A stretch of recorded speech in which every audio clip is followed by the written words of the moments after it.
कार्यकर्ता सर्व काय म्हणतो देशात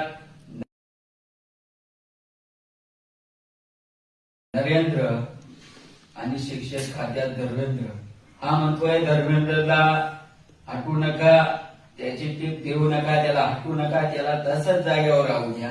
मला एकच सांगायचंय, हा धर्मेंद्र जर विद्यार्थ्यांचा पेपर लीक होतो त्या बाबतीत त्याने काहीतरी निर्णय घ्यायला पाहिजे होता.